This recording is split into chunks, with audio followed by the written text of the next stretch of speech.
Hello everyone and welcome back to Jono's Lab.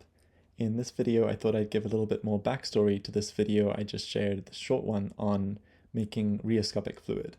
And so this actually started a while back when I accidentally made some fluid that showed the flow really nicely, so you call that rheoscopic fluid. And this one was, like I said, a complete accident. I had some sort of waste material on my bench from some other experiments, and it turns out there was some paper towels that had been mostly broken up by hydrogen peroxide and some other chemicals that were lying around. And so combining that with some dish soap gave a fluid with lots of these small cellulose flakes that reflected the light and gave this beautiful rheoscopic, flow visualization effect. So I wrote that up in a blog post, which I'll also link down below. But then, I don't know, I kept making it because I really liked trying to seal it in these Petri dishes as a kind of fidget toy. And then in the process, at some point, I also discovered this fantastic paper. So rheoscopic fluids in a post-kaleidoscope world. Turns out there used to be a product that let people do this that worked a lot better than the mica flakes that people use today. But it went out of business, the company making it. And so this physicist, I think it was mostly just one guy, actually emailed him and he was very tickled to see someone else had found his recipe. Described a very simple thing using shaving foam and water, and then letting that settle out and taking the liquid part, and that has all of these sodium stearate flakes which align with the flow and reflect the light really nicely to show you some really cool fluid dynamics. So I made up a bunch of this. I put some of it in a big Christmas, DIY snow globe thing. You can buy these on Amazon for a few bucks each. Very, very satisfying. We just have it in our living room and play with it on occasion. But then my favorite use is actually to package it up in these smaller Petri dishes and put a magnet inside before I seal them up. And so then you can move the magnet with your finger, or in that case, I was spinning it around with a drill. So I highly recommend playing with this. It's also nice. I think I showed this a little bit in the short.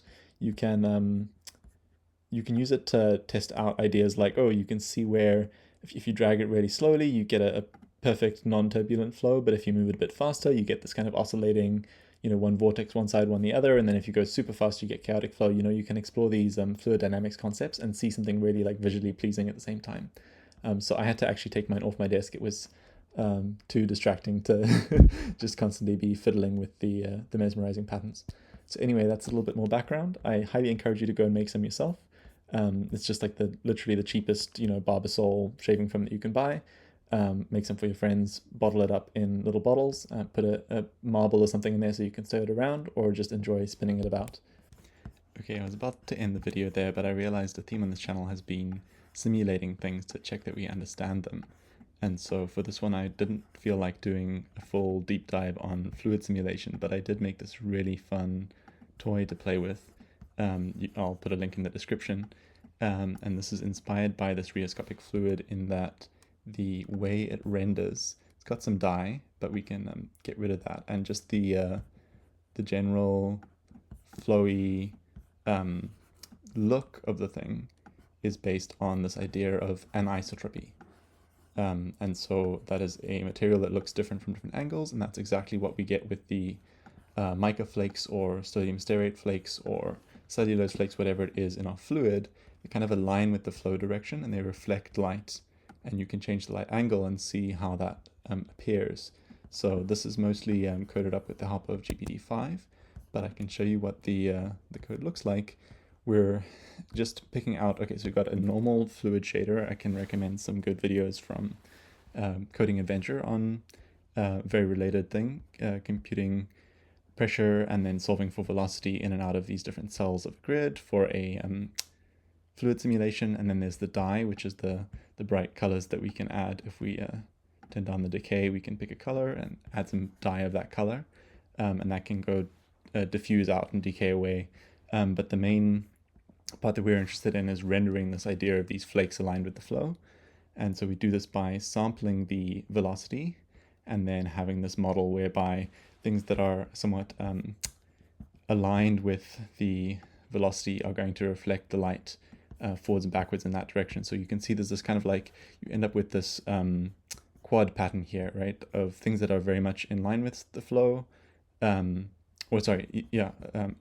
this way, we're going to reflect light up and down, things that are the opposite, where the light is shining at a different angle, are going to mostly absorb. And this is what we see in the real fluid too, right? We see these beautiful, silky, almost like satiny sheen or something like that. And again, like the reason satiny fabric also looks like this is because it also has fibers that align with the light in this very anisotropic way. So at one angle it's going to be very reflective, and at another it's going to be absorbing a lot of the light. So yeah, I don't know, this is very satisfying to play with. I'll probably make another short showing off some different clips. I did a recording, and just pretty much anywhere you jump in the recording is extremely satisfying. So yeah, go play with it yourself.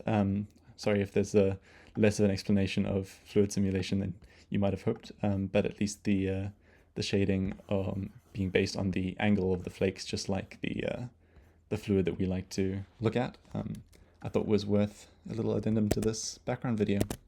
Anyway, thanks for watching.